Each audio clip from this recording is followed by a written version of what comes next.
Welcome back to the Scarcity Podcast. This is your host, Mike, and my co-host, Scott. How are you doing today, buddy? Bit of a different day, not the usual. Usually we have these planned ahead of time, works very well, and the audio doesn't just not function, but that didn't happen this time.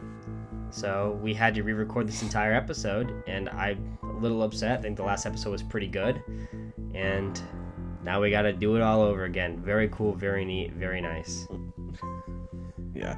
So today we're going to be discussing James Wan's debut film, Saw, which coincidentally we decided to do this and then we both watched Malignant. And, we got to talk about that in a quick carnage. That'll be up. You can watch that. Yeah, I wanted to do this one for a while because I wanted you to watch it. And sadly, going into it, I know you found out that you do the twist. Yep. And it's really, really depressing. It really does hinder the film, too. I hate to say it, it hurts the film and it makes it a lesser film. It doesn't. The film's still fantastic, but it hurts the experience watching it definitely does. Knowing the immediate end to the film and how it changes everything, it's I really wish I didn't know that going in. That's why, to me, people tell me, oh, spoilers don't ruin movies. They don't ruin movies. They hinder the atmosphere and the effect of what was supposed to happen. Yeah, for some people, if you hear this is how this movie ends and you didn't know that, it does, you're sitting there the whole movie and you're like, well, I wish I didn't know that because of the way it's executed. Well, let's talk about the last two films. Well, we could talk about all these films that we've already done before. I mean, the first one we did is Psycho. Just really try to think about if you didn't know the twist in Psycho and you didn't know what happens to Janet Leigh. If you first watch that film, you're gonna be fucking blown away, 100%. And the sad thing is unlike this, Psycho became part of pop culture. Yeah. To the point where everybody knows how Psycho ends, because not only is it talked about frequently, but it's parodied to death. It changed cinema. Yeah, so it's a bit different because it's Saw is a cultural phenomenon that's indisputable. It's a huge turning point for the genre in the early 2000s. The ending is not part of pop culture. No. So, especially because when most people talk about Saw, they're not even talking about this movie. They're talking about the sequels. It's like Friday the 13th. Yeah. Most people, when they talk about Friday the 13th, they're not talking about the first one with Pamela Voorhees. They're talking about Jason. There's good reason to talk about those, though. Well, yeah. Yeah. But, it's kind of the reverse. It's this one deserves more recognition. Yeah. Whereas in that one, it's no one should ever talk about that first Friday the 13th movie. So yeah, we've mentioned in Psycho, not knowing that those two big revelations would change the viewing of that film. In Exorcist, everybody knows what Regan looks like when she's possessed now. There's not a whole lot you can really change as far as pop culture wise. You don't know how it's going to end pop culture wise. You don't know what Regan's like at the beginning of the film, so not a whole lot of that film is altered. But well, most people, the thing they know about The Exorcist the most is just the scenes where Regan is doing depraved shit, or Regan is doing depraved things. It's that's what people know about. I think not seeing the head tilt around, so when you first experience that would be crazy. That is probably the most iconic the thing that the pop culture has taken is the head spinning, because that is in multiple movies, parodied to death. Yeah. Stuff like that is all over the place. So some scenes would be better having not experienced that through being bombarded with pop culture, but that film still is pretty strong without pop culture being super influenced from it. Halloween, you almost know everything that's going to happen. The entire movie is. But I'll say that the thing that everyone knows from Halloween, one of the things that everyone knows from Halloween is the killer that doesn't stop. Yep. You stop, you stab with a fucking coat hanger or whatever, and then he gets back up, and you stab him with this, and he gets back up, until eventually something happens at the end, and it's the end. But the killer gets away. That is the thing that everyone takes away from Halloween, I think, is it's the movie where it's created the idea that the killer isn't always stopped. Yeah. And that's the thing that's carried through pop culture and through movies that have ripped off slasher films of any kind. And it's not even saying like, the two other prominent slashers right before it, Black Christmas and Texas Chainsaw. Those killers don't get stopped, but those films end very differently than Halloween. the way that they don't get stopped is very different. Yeah.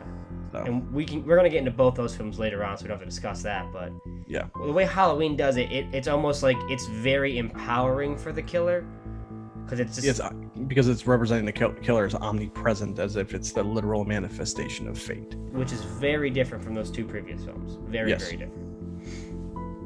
Because those two are still very grounded films as far as the killers.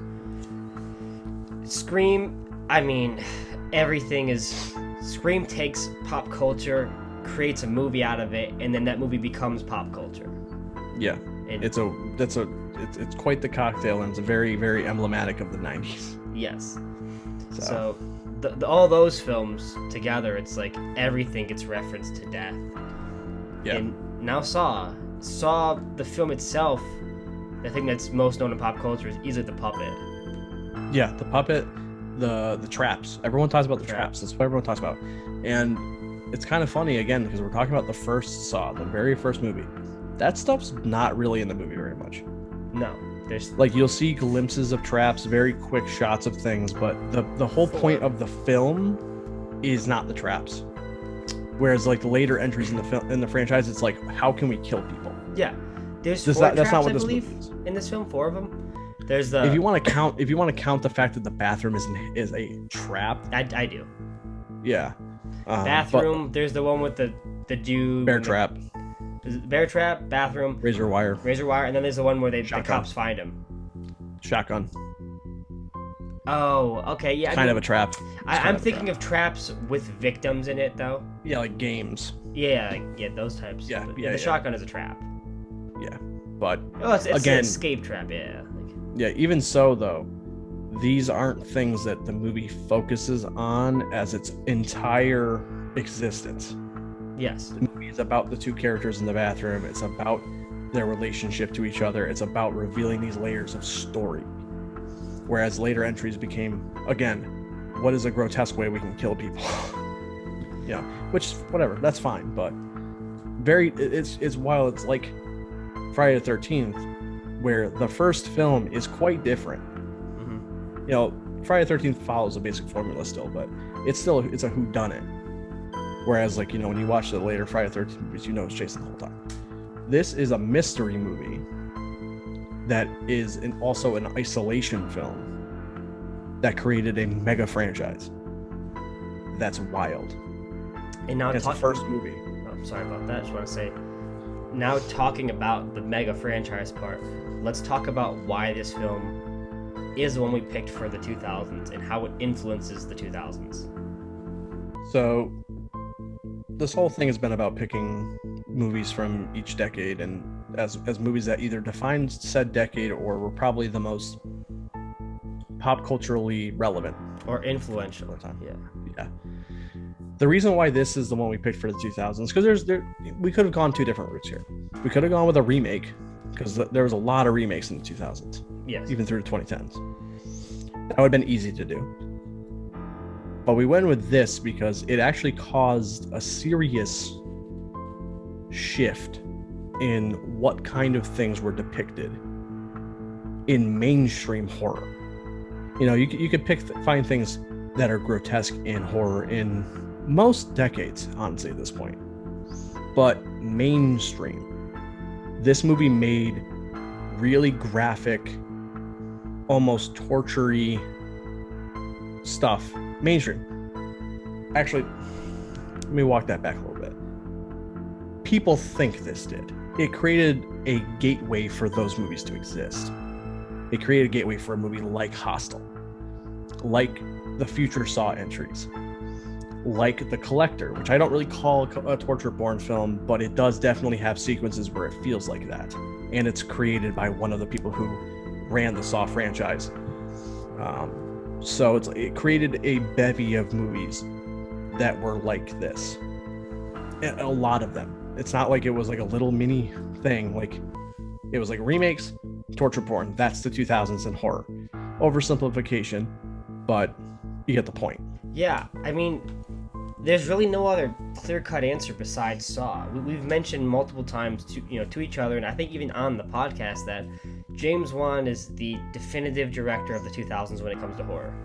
100%. And what he does with this film is he not only changes how we're viewing horror, the way that we rate horror as films, like for like giving it like PG-13 R, this film really does change that. Films that are in the horror genre after this place, like, R ratings are fine, and they get with so much more. The amount of bloodshed and violence that you get in horror films, it must have doubled, tripled, quadrupled just in the 2000s. Yeah. I mean, people think they see a lot just in this film. They think they see a lot in older films too, but in the mid to late 2000s, you don't think you see a lot. You really just do see way too much in a lot of these films. And like, it's not just Saw, but Saw opened a gateway for these kinds of things. But there's other places that were doing things like this. You know, Yes. you had the French extreme movements by people like Alexandre Aja. You know, stuff like that already existed or was even more popularized. I mean, he came over here and he did the Hills Have Eyes remake, which I fucking love. But that has some stuff in it that borders on torture porn too, you know, or borders on what people consider to be torture porn. Stuff like House of a Thousand Corpses too. House of a Thousand Corpses, Devil's Rejects. You know, these are things that exist. I'm not saying that they all exist because of Saw, but I do think Saw created a market where these things could become mainstream. Yeah. And especially things like Hostel, because again, like I told the story that like Lionsgate didn't even want to release Hostel. But once Saw 2 came out and did really well, they're like, you know what? Put it out. More money. It was the clear next step for horror at the time. And like you said, you've mentioned the French extremist movement. You mentioned all these other films and like House of a Thousand Corpses. Japan has a lot of ones too, like stuff like by Takeshi Miike. Mm-hmm. You know, they had some pretty extreme violence in a lot of their stuff too. You know, it's not just Saw, but it's definitely something that popularized it, and especially Hollywood's mainstream. Yes, and Saw helped make people realize this is the next step, this is the next evolution for better or for worse. Yes, and it's really fundamentally cool when you think about James Wan as a director, because in a lot of ways, he is very much like a Wes Craven, where he's taken this subgenre that he's created off of a film like Saw, and it became so popular, and it really did nearly ruin horror in the 2000s. Horror became a fucking trash heap for almost 10 years, and he said, you know what, I'm gonna do something different. I'm gonna flip what you expect out of me. I'm gonna make The Conjuring, Insidious, and he revitalizes the world. He revitalizes horror again. Even before that, I mean, like, obviously The Conjuring and Insidious are two, like, even Dead Silence is 2007. That's my thing though. It's like that's one of his immediate follow-ups to Saw. Yeah. Is Dead Silence, which is a very different kind of movie. Yes. It does have gore in it, obviously, but it is a spooky, you know, not haunted house thriller, but like it's more about like a supernatural thriller kind of movie, horror film, than this one, which is a very down and dirty, gritty, you know, brutal feeling.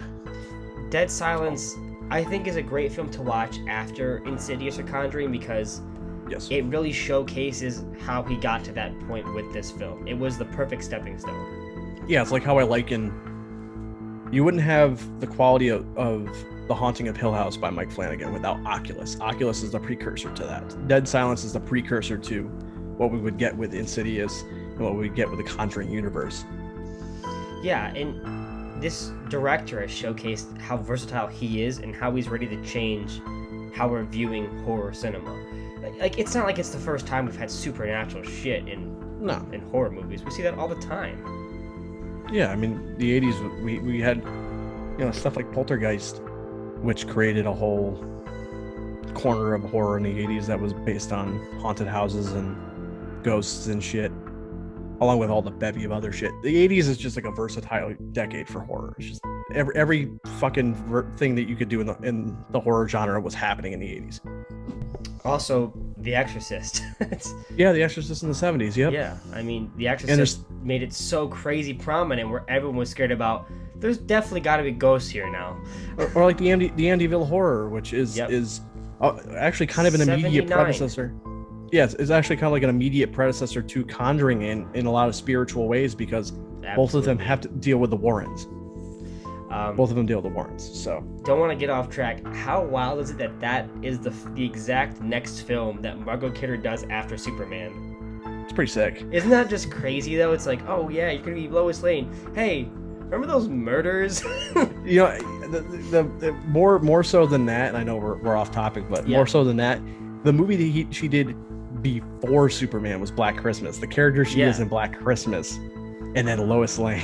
Yeah, it's so funny. Really how it's crazy. just sandwiched between these two horror films. Yeah, it's absolutely insane. But yeah, like, obviously Versatile actresses. Yeah, spooky ghost stuff very prominent throughout all of horror. I mean, yeah, of course. Most early horror just deals with the supernatural and like these elements. Frankenstein, it's not a ghost, but it's the supernatural elements of like bringing life back. Yes. Fucking Dracula is completely supernatural.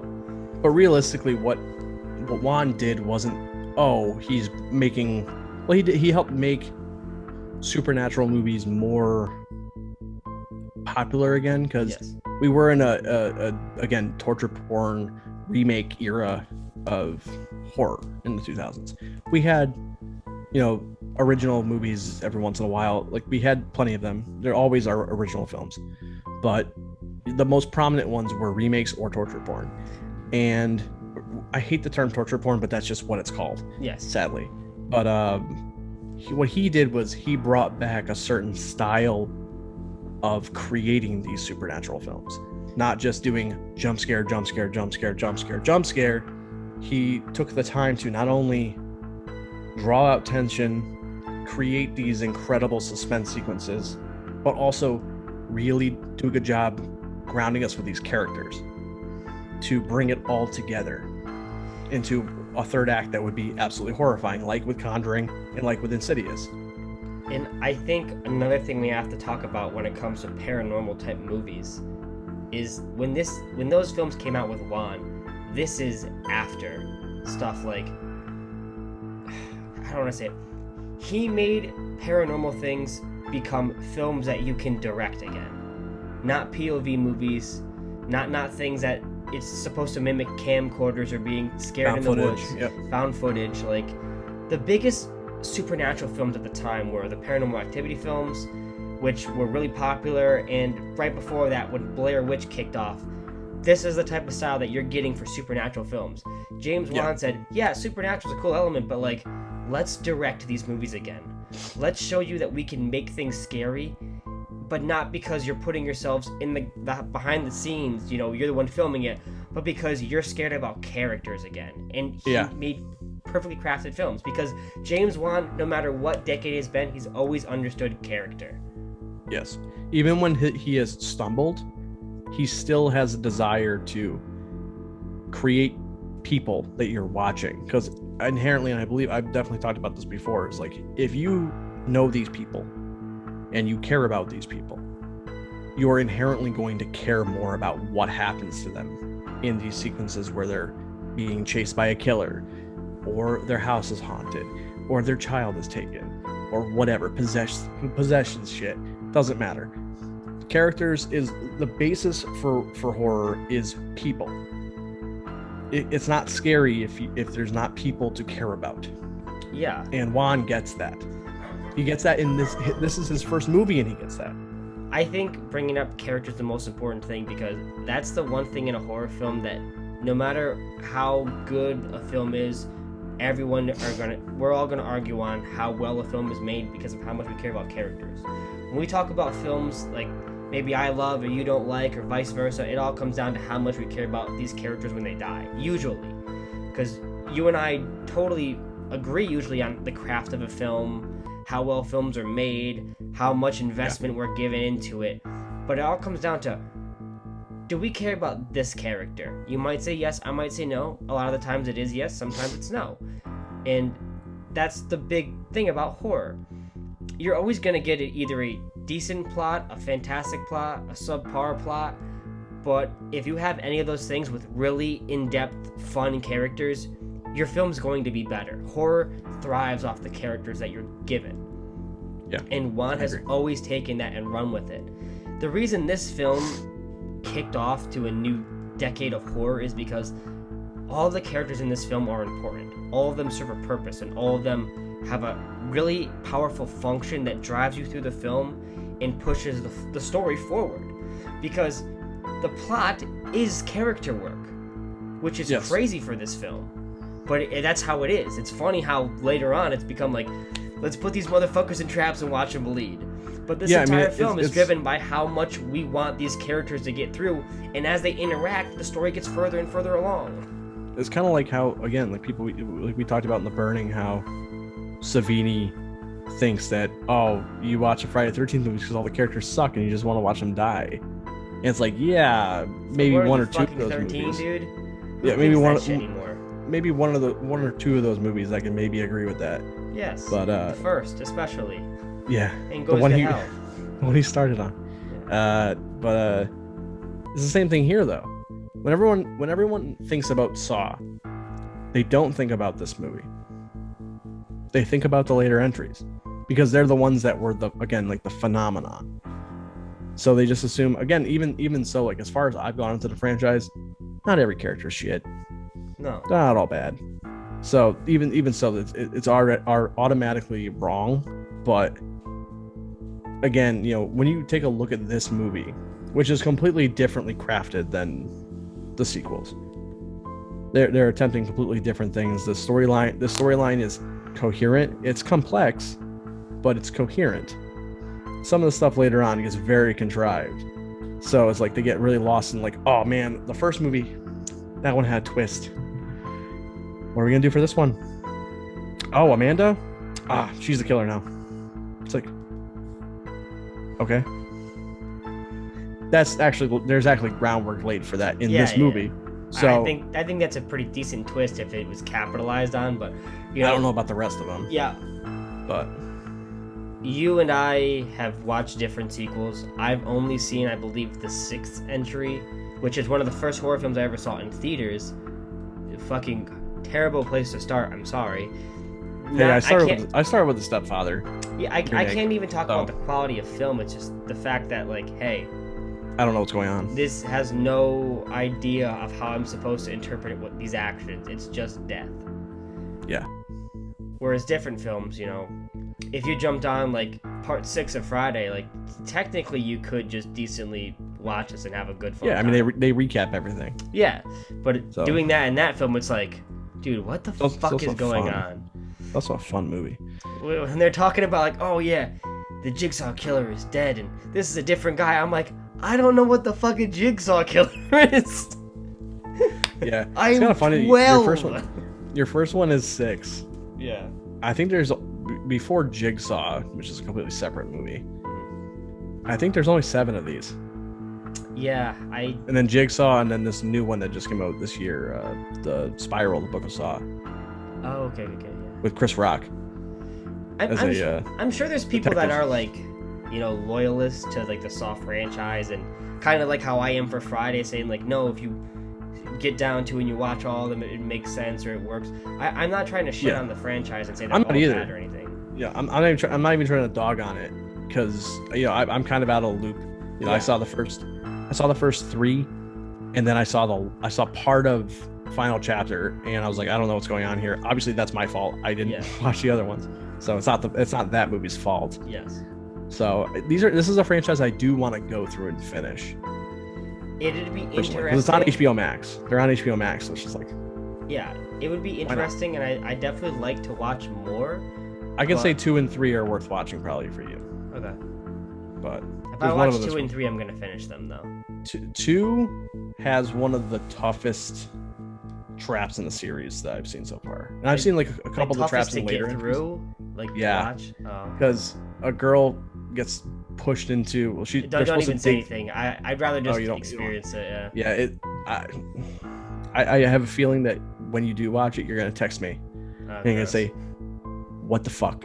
Yeah. that's disturbing. So, yeah, 2 has a really fucked up trap in it. It's kind of cool though. That movie's pretty cool. They bring Donnie Wahlberg in. I always like seeing Donnie Wahlberg and shit, but Yeah, not this movie. That's not this movie.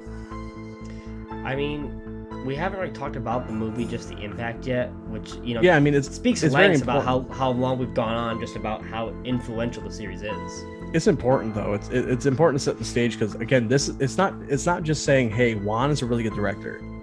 This is Wan's first movie. Yes. And he changed the face of horror for an entire decade. Like, that is important context for this. Because it's a very unassuming movie. It's really not, this big grandiose, I'm so fucking smart kind of directorial debut where someone's heads up their ass. Like, it's a very small scale film. With small budget. Yes, to a fault. To a fault sometimes, but sometimes it works very well. Sometimes the opposite. We'll get to that though. But I don't even know how to explain the story for this movie because really dropping you into this movie cold is important. Yes. It sucks that you know the ending, but the rest of the plot you didn't know. Yes. Which I think is very important because the whole point of this movie is you start out knowing nothing, so you're with the characters every step of the way. I would even say that, like, I get so many implications about what this franchise is supposed to be that when I watch this movie, I realize people are so stupid that it's made this viewing experience much better because they're wrong. I've heard countless times that, like, the Saw movies, all these people are really shitty people, and the killer's like, he's just trying to make things better, and he's like got a good reason to it. And I'm watching the films, I'm like, most of these people are not bad people at all. The killer's a fucking just crazy lunatic. He has a purpose, but it's not like it's okay at all. Yeah, I've seen people actually say like Jigsaw's a good guy. Yeah, I've heard that a lot. It's just and he's completely not. I'm calling the police. The first person that the first recorded death they talk about in the movie, they say that guy was a regular just bystander that did nothing wrong. He had no record. He just stayed at home and he was suicidal. That was the only thing that was his big crux. And because he was suicidal and Jigsaw values life, says, oh, you want to get rid of your life? Life is important. I'll show you how important it is. You're just crying out for attention, which that doesn't age very well, but doesn't have to. He's a fucking bad guy. Yeah, he's the bad guy. Yeah, he's the bad guy, and his skewed view of life, he's looking at that as negatively as possible. Yes, which works for your antagonist. Yeah, I guess the easiest way to explain the plot of this movie without really, we're gonna spoil the fucking movie. I don't even know why I'm dancing around it. I mean, I kind of like to think about how we could not spoil films when we talk about it, but with a film like this, it is almost impossible. Yeah, I mean, but also at the same time, it's like every podcast we talk about the entire movie. Yes. So it's like we're definitely gonna spoil this movie. So it's like I was gonna dance around it, but it's like, why would I do that?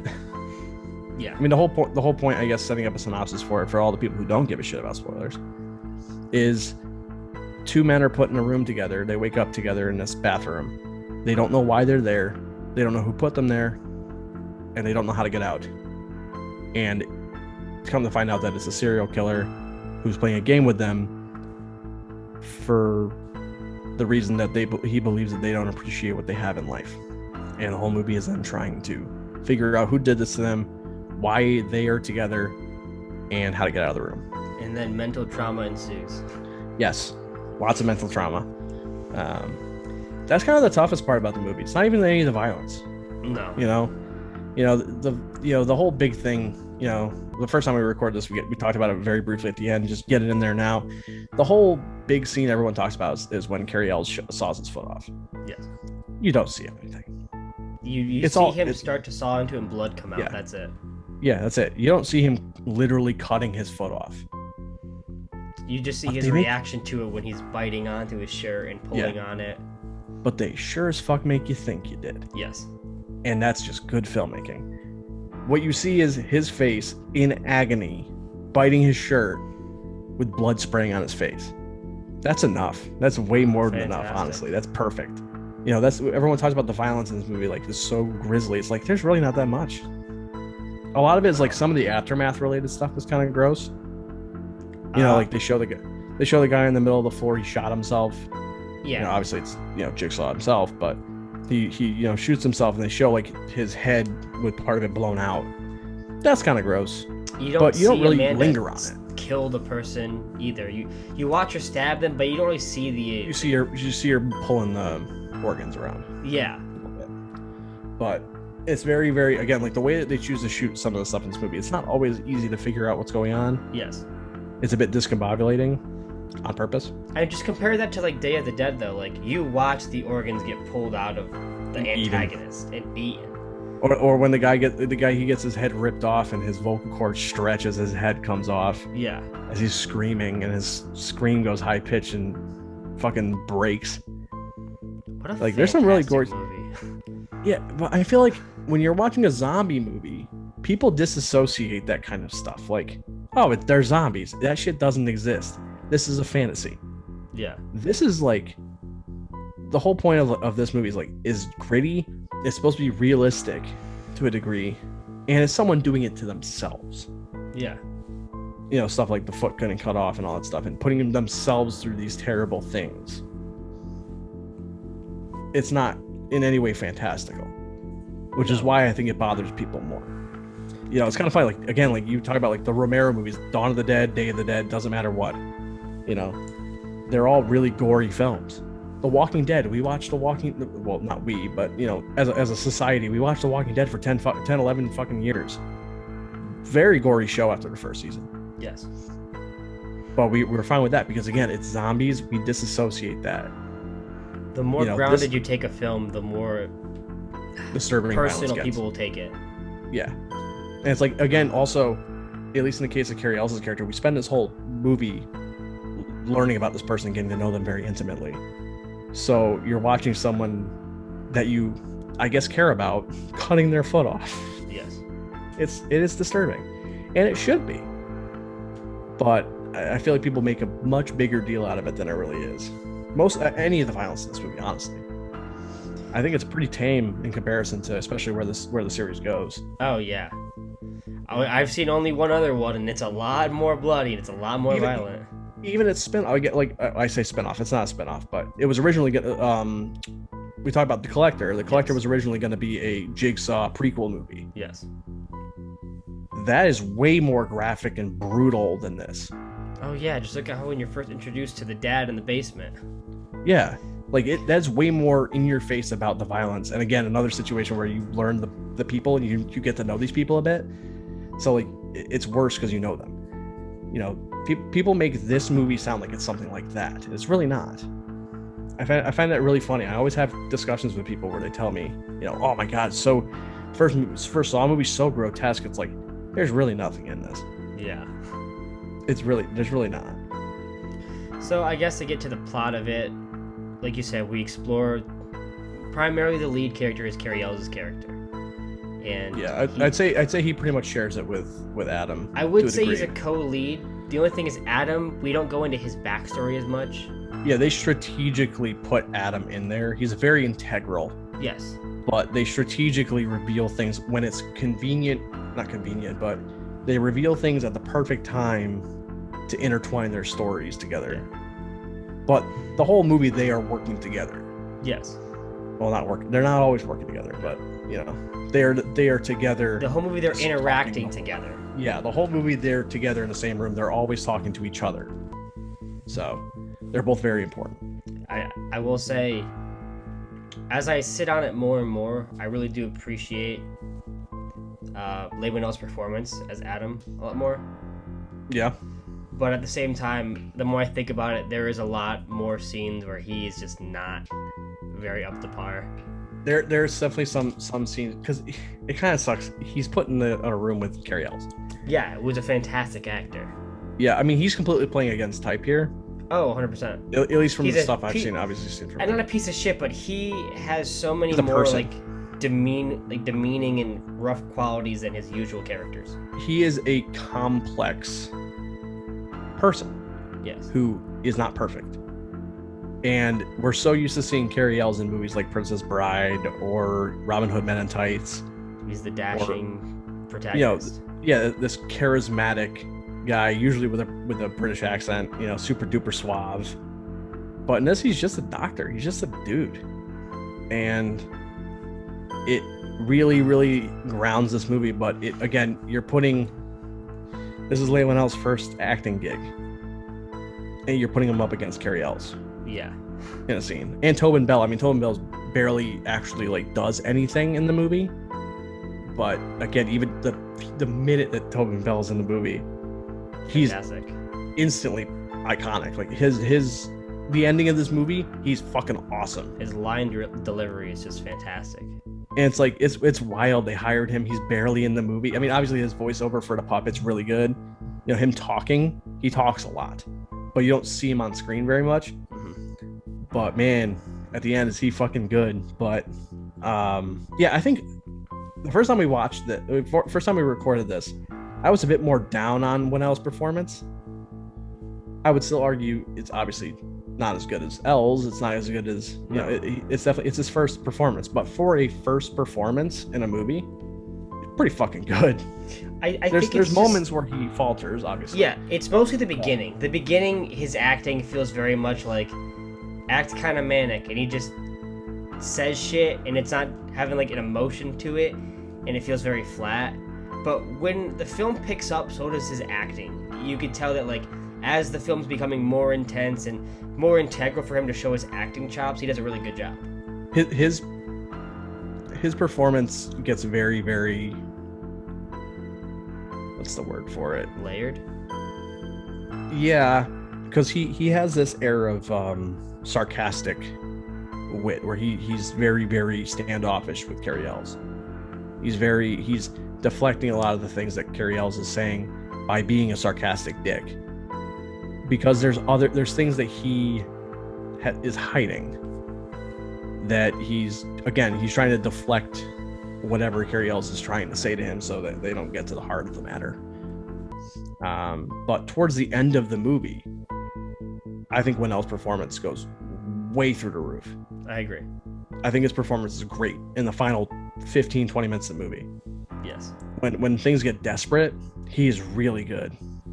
He shows desperation really well. We were talking about the first time we recorded it about when he bashes the guy's head in with the top of the toilet tank. Oh God, I love that scene. It looks like someone who has adrenaline coursing through their veins, just hitting as hard as they possibly can so they survive, because it is pure just survival instinct, fight or flight, and he's just absolutely wailing on him, and he's incredible. And not just that, but when it's actually kind of comedic when Jigsaw gets up and he's just he side eyes him. But that's really good. That reaction is genuine as fuck. I couldn't imagine how I would react in his shoes. I feel like it would probably be something like that. I would just be absolutely just wait a second, what? But what really gets me is the very, very final shot. Yeah. With him reaching his hand out, screaming for help. Yeah. And the movie ends with him screaming, which over is the credits. The perfect ending for the film. It is so chilling. It is one of the most chilling, next to something like Black Christmas. Black Christmas's ending is absolutely bone chilling. Yeah. This is also absolutely bone chilling. Just hearing him again, it cuts to black. The credits are coming up. You see the credits come through, and he's still screaming. And it's just this is really bad. This is really, really scary. And let's just... And you're left in the dark with him. That's what I like about it too. Let's just say there isn't any sequels. Let's just say, as a self-contained film, it's the perfect finale, because you're saying, what happens? What happens to the doctor? We know he got out of there, but where did he go? Did he survive? Does he make it? What happens to Adam? Does the doctor get help? What's going to happen? Yeah. That's for you to decide as a viewer. It's up to your own imagination as how you think things would transpire after that, which is why it's a perfect ending to a film. In a modern society, we have been spoon-fed the ending of films way too often. We have been told what happens, every little inkling of what happens, all these little side stories that could be pursued in sequels. They don't, because we finish it in the last 5 minutes of a film. Yeah, Everything it's gets wrapped answering every single question. Everything Just gets wrapped up way too tightly. Yeah, I agree. And when a film like this happens, it's like, this is perfect. This is exactly what we need. If we want a sequel, there's things to go off of, or we could do an entirely new plot. Who knows? So as a self-contained film, we need more endings like this. I agree. And I think that if you did wrap this up with a bow, you follow Lawrence as he's crawling out of the building, and he gets to a phone or something, and he gets to another person. He gets the cops called. They go back and they get Adam and all that stuff. He gets tied out in a bow. He gets back to his house and he gets to be with his wife and kids. It's like, we don't need that. That would ruin the movie. That would 100% ruin the movie. It would ruin the ending of the movie, in my opinion. I think that getting that, especially because the movie is a bleak film. Yeah, it's supposed to be so gritty. Yeah, and it's like that. There's no other way that this movie should have ended. Nope.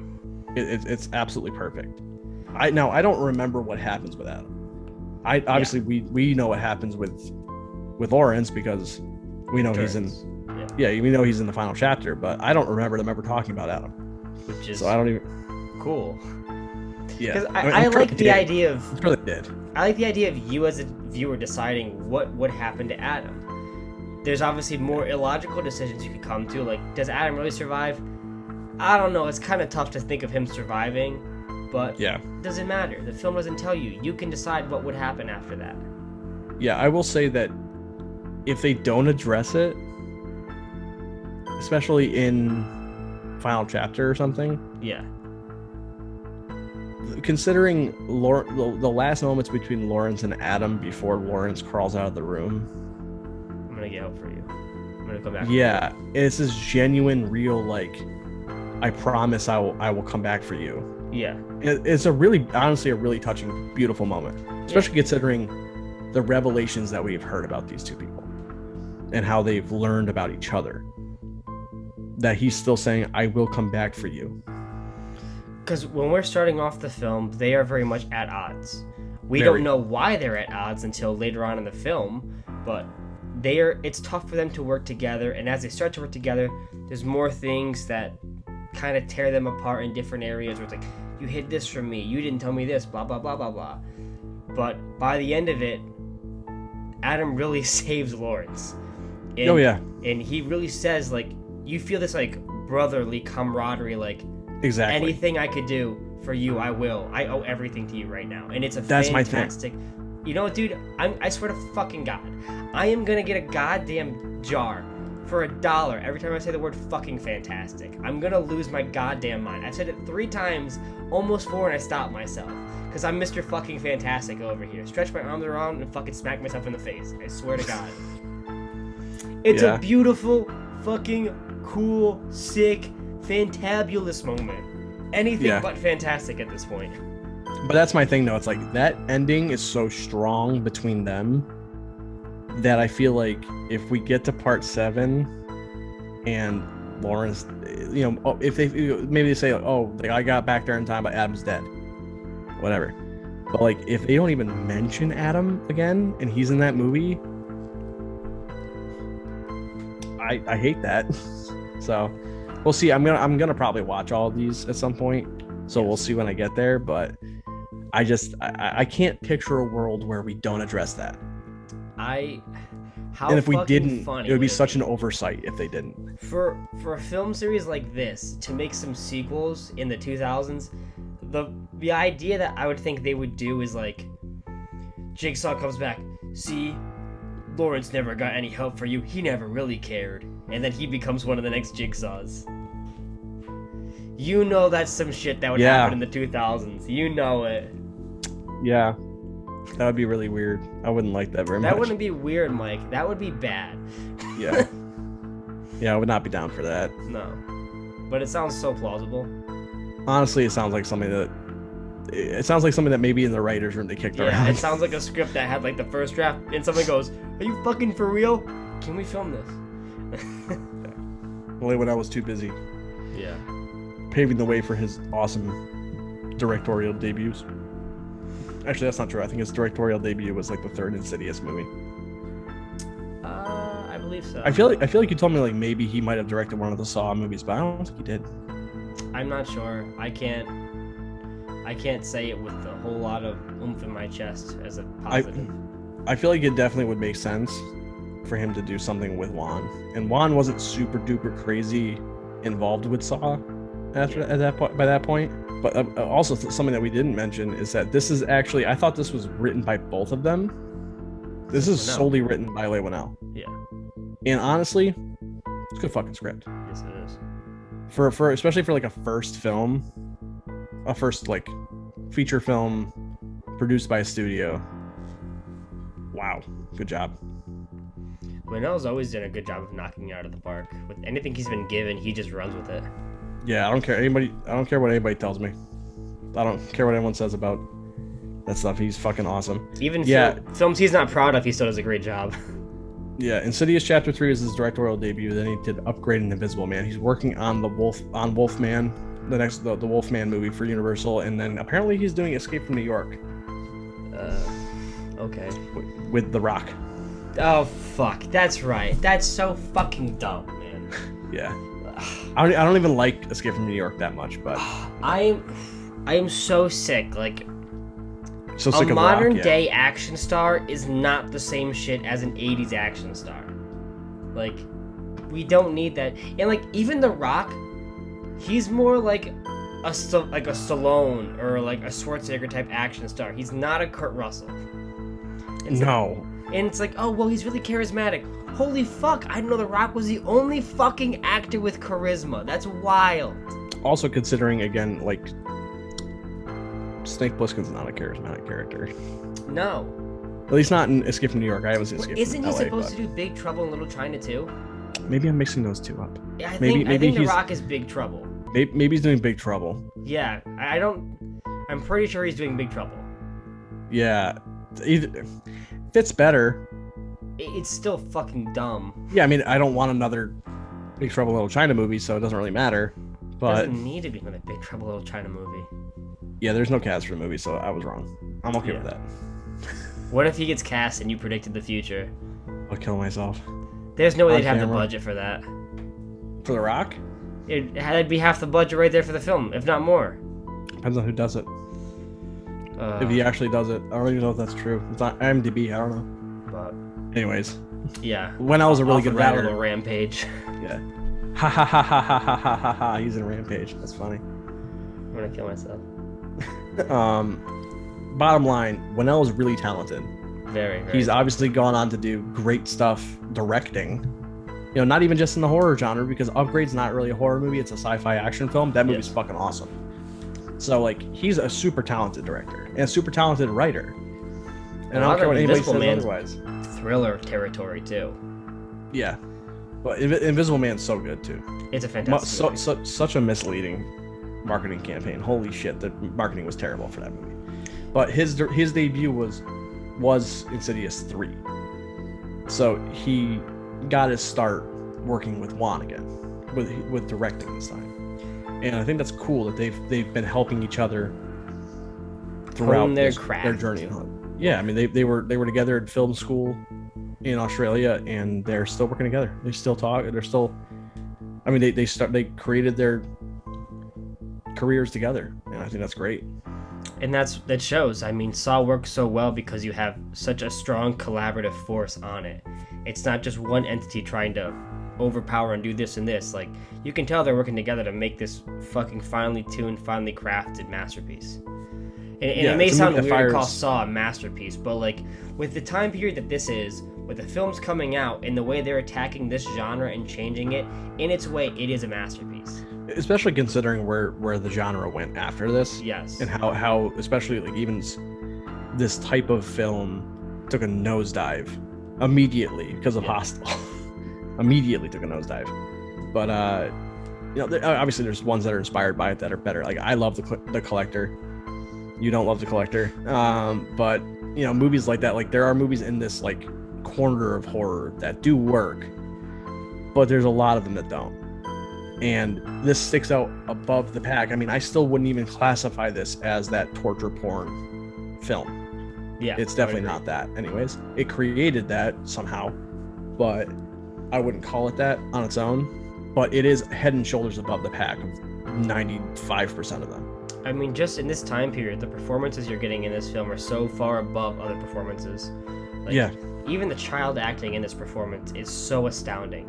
Oh, 100%. I can't name the last time I've seen a child actor where she seemed like she was giving her all, like she was actually terrified for her life with a gun like held to her. That was amazing. When I'm watching this scene, and you know, the supposed at the time Jigsaw killer puts a gun to a child's head, you know, you could expect her to be like crying or having a tough time, but like I feel like she's actually in danger for that entire scene, which is almost fucking did it. Almost did it again. Holy shit.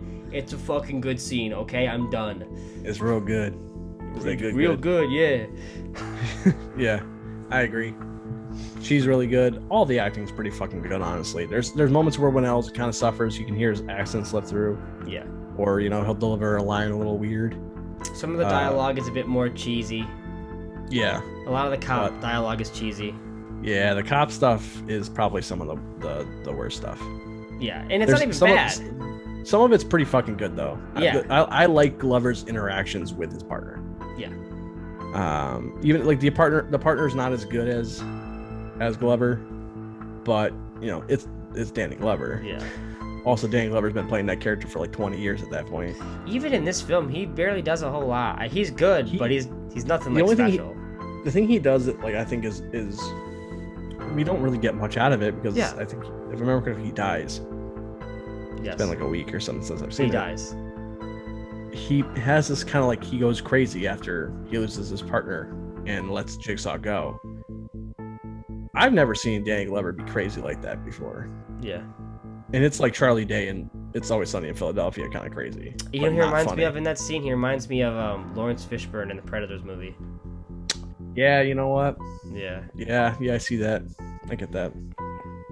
Funny, he was in Predator too. He sure was. I remember watching that movie. I watched that for the first time in like 2018, and guess what? Let me tell you what. I knew you weren't gonna like it, because even when talking about, you're like, I hear people say they actually like have been going back and looking at it pretty highly, and I'm like, I'm telling you, man, you're not gonna like it. There's cool shit in the movie, but it is not a good movie. Somebody actually like hardcore went after me because I was like, yeah, Predator 2 is really bad. Like it's really bad. It's fucking like bad. I like the Shane Black Predator movie more. It's better.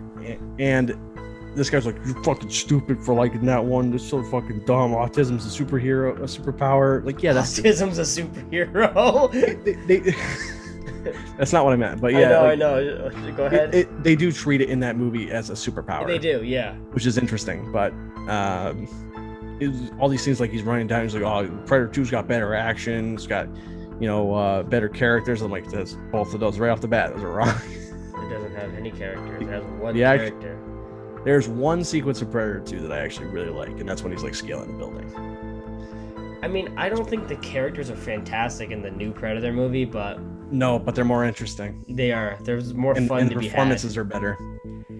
I'm telling you what, like in both his Alien appearance and in his Predator appearance, Bill Paxton just annoyed the fuck out of me. I don't mind him in Alien, but I really don't like him in Predator. Yeah, I mean at work we always hear that game over, man, game over, and yeah. I don't know if it's our boss that ruined that for me or if it's just that I didn't like it to begin with, but it's annoying. his character can be annoying, and he's really bad in Predator 2. Yeah, really bad. Danny Glover has some great performances. He's a really well-tuned actor. Oh, Glover's an incredible actor. In this film, he's great with some scenes. Like when he's acting manic, it's really good, but he's just not given enough to do. Yeah, you feel like there's like another like 10 minutes of the movie where it was like his investigation or something. Yeah. Same with The Orderly. You know, he doesn't get a whole lot to do. The stuff he does is really good. Michael Emerson is such a good actor. I love Michael Emerson. And he's really good in this for what he gets to do. And he's in the show Person of Interest. And I love him in that. And like I said, I think I told you when we first recorded this, he plays the Joker in something. Yeah. Oh, you know what? He plays him in Dark Knight Returns, I think. Oh. And I really like him. I like that Joker. So like he's a really talented actor. So I liked him a lot. It was kind of weird seeing him in this and be like, I feel like you should be a bigger role in this. But it's also 2004. Yeah. So But Even yeah, the mother actor, fantastic. she's great. She has a couple of moments where, she has a line or two where she'll be like, because we talked about this before, her little like mini argument that she has with Carrie Ells when he leaves to go to work, it's just kind of shoved in there. Yeah. Like, it's not organic. The dialogue is rough. Yeah, it's like it's just there to set up, oh, they're on the outs. Yes. Because before that, when like she comes to get him to go into his daughter's room to check for the scary man, there's no evidence that she has anything against him. Yeah. In performance. And then all of a sudden now when she's just like, well, fuck you, man, you know what? So when the scene picked up, her voice was very hesitant when she was talking to him, so I'm like, oh, is he gonna be like abusive or something? I was a bit worried. I think it was more so like she didn't think that he was gonna come with them, and he's like, no, I'm coming. I think the way that scene builds has a lot of layers to it, which leads you to think many different things. But as the scene unfolds, you're right. It's like, oh well, he's not that bad. But then when he's about to leave, it's like, this feels a little too forced. The dialogue isn't natural. There's not a build. Like, if that scene was maybe a little bit longer with more intro to it, it'd be a little bit better. I think the thing that really gets me, though, is that, like, they set up before that flashback, he's saying, I'm just thinking about the last thing I said to my daughter. And I'm like, oh, no. What's he going to say to his daughter? And it's really sweet. Yeah. All that's great. And then you get that next scene, and I'm like, I don't see any evidence of this man being like this, like he seems like he's a pretty good dad. Yeah. I mean, they don't deliberately show anything with him and the wife as far as their relationship besides that little argument. It's all insinuation. And if anything, that's probably the thing in the movie that I think is like not the best tuned thing, is that like they set up that idea, but they don't really run with it and they don't really explore it. It's just like, just reminding you, they're on the outs. And she's like, okay. Mm-hmm. But it's just like, it's a very forced line. And it's not her fault. It's not the actress's fault. Monica Potter, I believe is her name. It's not her fault. It's just like, hey, it's almost like they came to set that day and they're like, fuck, we didn't write something for this. All right, say this. Yeah. And she has to deliver a line. I know that's probably not how it happened, but it feels like a last minute addition, almost like a studio note or something. Like, hey, you didn't say anything about this, so you should probably throw a line in there. Yeah. Saying, hey, or not studio note, but like Juan was like, hey, Lee Winnell would be like, hey, we kind of missed this. We should probably do something. And then they do this one throwaway line in interaction. It's like, that could have been handled a bit better. Yeah. But that's really, I can't really ding this movie for very much. Yeah, I think everything else is pretty well handled and you can follow it along decently enough. There's not a whole lot of things that are like they either drop the ball on or you just can't follow. The story gets a lot more complex as it goes on, but it's not tough to follow. It's still easy to digest, which is good. No, because there's a lot to the story. Deceivingly, there's a lot to it. But the way that Juan and Winnell reveal things as the movie goes on makes it very easy to digest. There's a lot going on, but it's never presented to you in a way where you're going to get lost. Yeah. Which I think that's a delicate balance for a movie like this. There's a lot of information. There's a lot of complexity to it. And for a first movie, it's mind-blowing that this movie's as good as it is. And the best thing is the information does not feel spoon-fed. No, not at all. The way that, because it's shown, not told. Yep, very natural. That's the thing. I always like it more when a movie shows me, doesn't tell me. Movies are a visual medium. I don't need to be spoon-fed shit. I could not agree more with you on that. The one thing that, because we were talking about acting, and we kind of briefly touched on L's, but I know a lot of people who say that his performance in this is bad. I think that is ridiculous. I think it's one of his best performances. I think he's incredible in this. Like, I'm not saying it's my favorite performance, but it's one of his best. It's one of his most layered, yeah, it's not my favorite either. complex performances he's ever given. Yeah, I mean Wesley's my favorite from Princess Bride. Yeah, Obviously, but it's not a fair comparison, but yes. yeah, but like this, like as far as a performance, like he's giving it his all this whole movie. Sure, Definitely. there's a couple of moments maybe that they could have done another take on one line delivery, but generally speaking, I think he nails it out of the park, especially in the final 10 minutes. When he is on the phone with his wife and daughter, and the phone gets knocked out of her hand, and gunshots start going off, and he doesn't know what's going on, and he goes into this manic, terrified state where he grabs a saw and cuts his fucking foot off because he needs to get back to his wife and daughter and save them. That it's played so perfectly. It is relentlessly effective. Like it's just like absolutely psychologically damaging. Like he is so out of his mind, and it's genuinely terrifying to watch and heartbreaking to watch. It's just like this man is broken. As I feel the same way when it comes to the scene with him sawing his foot off. For that man to just have his facial interactions show you as an audience the pain he's going through, which he's not. And he keeps going and going and going. It's not something like he does it. He's like, I can't do it. It's like he knows it no matter what. If I don't cut my foot off, my family's dead. The expression which in his isn't the face case. is unbelievable. Yeah, it is so real. It feels so real. That's probably why people think that like this is way more graphic than it is, because it's just so visceral. Yeah, his performance just it treats you as an audience to think like, I cannot imagine what's going on. This film is disturbing. Yeah, that's the thing though. It's like the violence isn't really that bad in this movie, in my opinion. Nope. It is the people. It is the situations that they are put in, the things that they have to do to survive. That is the disturbing aspect of the film. 100%. And that's why it's perfect. So I think we've pretty much covered everything we have to. Anything else for final thoughts? No, I mean this is one of the better. If it's upper tier as far as like debut films I've seen. Yes. Especially within the horror genre. You know, this is Juan and Winell's first films. It's I wouldn't say it's again not of the quality of Texas Chainsaw Massacre, but it's one of those things where it takes you by storm the same way. You know, it's just like this. You watch this movie, and you're like, this is their first movie. Yep. It's like when I watch Texas Chainsaw Massacre, I'm like, this is Tobe Hooper's first movie. No fucking way, man. It is. So it's just mind blowing. Like you just know instantly. If you've never seen a Juan movie and you watch Saw, you're like, this man has a future. And you're like, yeah, you're right. He directed $1 billion superhero movie in 2018. So, you know, it is a really, really awesome film that is a time capsule of its time. It really does show you where horror was in that time period. But also at the same time, it is the perfect example of why when Hollywood chases trends, they get worse and worse. Yeah.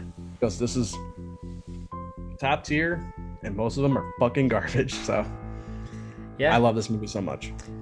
I have to say the comparison to Tobe Hooper is perfect, because Tobe Hooper in the 70s changed how we're looking at people. It changed what we thought people were capable of, and it obviously ramped up the slasher genre, as other films later on did as well.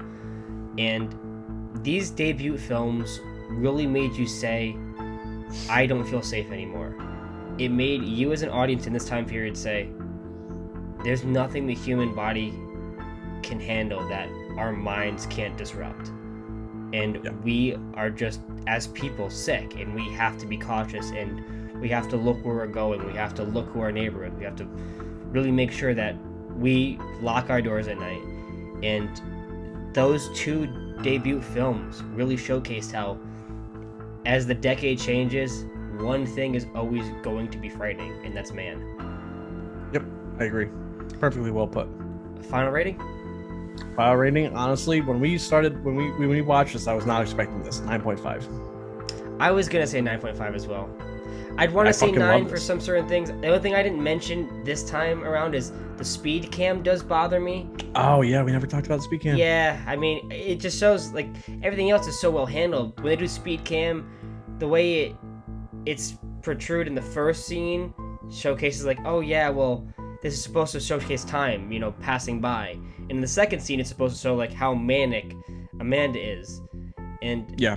it's kind of tough because one scene almost contradicts the second one because the second one is built on time, but it's such a minor thing. And as a film, like, it is a masterpiece. When it came out, the way it shaped cinema, the way it changed the horror decade for the worse, unfortunately, still, as a film, it's a phenomenal character study, and it showcases how you can use character interactions to push along the plot and develop story that at that time period I don't think I'd seen before.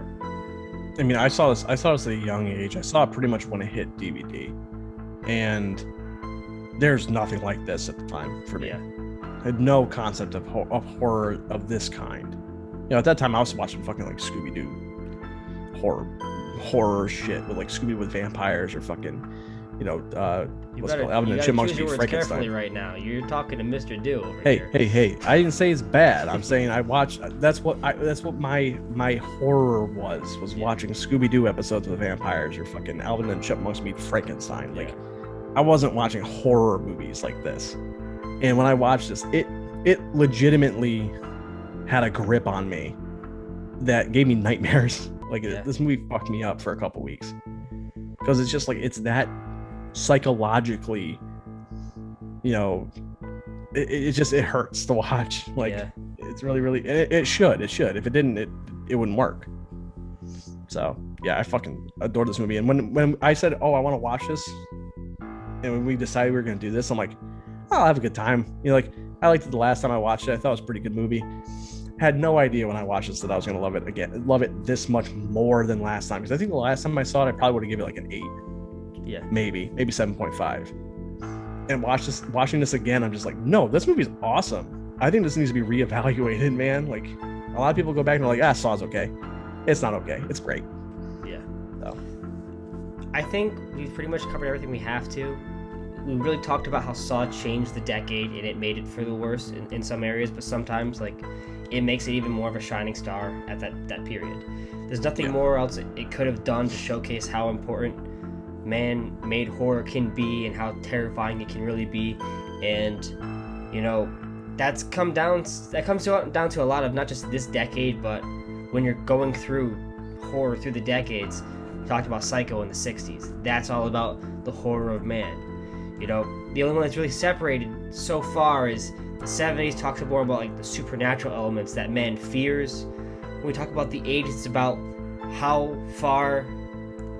much is this really a man versus an entity. Yeah, it's a bit more discussing, you know, life and how life progresses, and again, like the whole, I mean, they spell it out in that one scene, but the whole thing's about fate. Yes. In the 90s, it's a lot more about the subversion of what we think is going to happen.